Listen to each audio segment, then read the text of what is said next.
Cinema అంటే excitement, cinema అంటే whistles, claps, celebrations. కానీ కొన్ని సినిమాలు ఉంటాయి, అవి థియేటర్స్ లో చూసినప్పుడు కాకుండా థియేటర్ నుంచి బయటికి వచ్చిన తర్వాత మన మనసులో ఇంపాక్ట్ ని క్రియేట్ చేస్తాయి. ఇవాళ మనం మాట్లాడుకోబోయే సినిమా కూడా జస్ట్ అలాంటిదే. ఇది జస్ట్ ఒక సినిమా కాదు, ఇది జస్ట్ ఒక డివోషనల్ బ్యాక్గ్రౌండ్ కాదు, ఇది ఒక మనిషి నమ్మకం గురించి తీస్తున్న సినిమా. ఈ సినిమాలో మనం హీరోగా చూస్తుంది రవితేజనే, కానీ రవితేజని మనం ఎప్పుడు అలవాటుగా చూసే అవతార్ కాదు. ఇది మాస్ మహారాజా కాదు, ఇది స్పీడ్ కాదు, ఇది కామెడీ టైమింగ్ కాదు. రవితేజ అంటే తెలుగు సినిమాలో ఒక brand. Dialogue delivery, energy, body language అన్ని షార్ప్. కానీ ఈసారి ఆ షార్ప్నెస్ అంతా బయట కాదు, లోపల దాచుకున్నాడు. ఈ సినిమాలో రవితేజ ఒక సాధారణమైన మనిషి. పెద్దగా బ్యాక్గ్రౌండ్ లేదు, పెద్ద ఇన్ఫ్లుయెన్స్ లేదు, పెద్ద పవర్ లేదు. కానీ ఒకటే ఉంది, అయ్యప్ప స్వామి మీద నమ్మకం. అయ్యప్ప స్వామి భక్తి అంటే చాలా ఈజీ అనుకుంటాం, కానీ నిజంగా చూస్తే అది ఒక టెస్ట్. దీక్ష అంటే రూల్స్,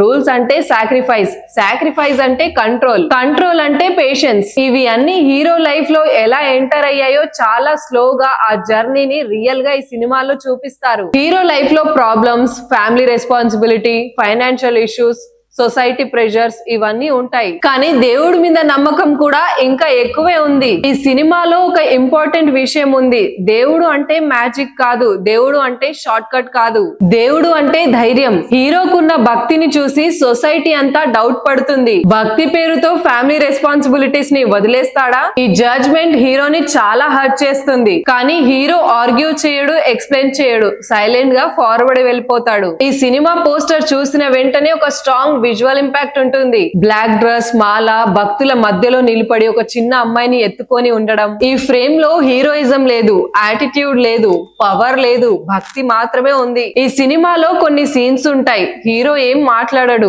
బ్యాక్గ్రౌండ్ లో భజనలుంటాయి, కెమెరా స్లోగా మూవ్ అవుతుంది, ఆడియన్స్ బ్రీతింగ్ కూడా స్లో అయిపోతుంది. ఈ సైలెన్స్ చాలా పవర్ఫుల్, డైలాగ్ కన్నా పవర్ఫుల్. ఫ్యామిలీ యాంగిల్ ఈ సినిమాలో చాలా ఇంపార్టెంట్. హీరో భక్తిని ఫ్యామిలీ అర్థం చేసుకుంటుందా, లేదా సొసైటీ లాగా భయపడుతుందా? ఫ్యామిలీకి భయం ఉంటుంది, భక్తి పేరుతో మన బ్యాలెన్స్ తప్పుతుందేమో అని. హీరోకి పెయిన్ ఉంటుంది, మనమే కరెక్ట్ అని చెప్పలేని సిచ్యువేషన్. ఈ సినిమాలో మనిషి లోపల జరిగే యుద్ధాన్ని చాలా స్ట్రాంగ్ గా చూపిస్తారు. ఒకవైపు నమ్మకం, ఇంకోవైపు ఫియర్. ఒకవైపు డివోషన్, ఇంకోవైపు యాంగర్. మ్యూజిక్ ఈ సినిమాకి స్పైన్. ఇది బ్యాక్గ్రౌండ్ లో నడిచే సౌండ్ కాదు, ఎమోషన్ ని క్యారీ చేసే పవర్. భజనలు, బీట్స్, లిరిక్స్ కన్నా భావం మాట్లాడుతుంది. సో 10K సబ్స్క్రైబర్స్ కి గిఫ్ట్ ఉంటుంది అని చెప్పాం కదా, ఆ గిఫ్ట్ కోడ్ వచ్చేసి మహేష్ బాబు. కొన్ని సీన్స్ లో ఆడియన్స్ ఆటోమేటిక్ గా సైలెంట్ అయిపోతారు. విజిల్స్ ఉండవు, క్లాప్స్ ఉండవు, కానీ ఐస్ లో మాయిశ్చర్ మాత్రం ఉంటుంది. రవితేజ యాక్టింగ్ గురించి మాట్లాడుకోవాలంటే ఇది లౌడ్ పర్ఫార్మెన్స్ కాదు,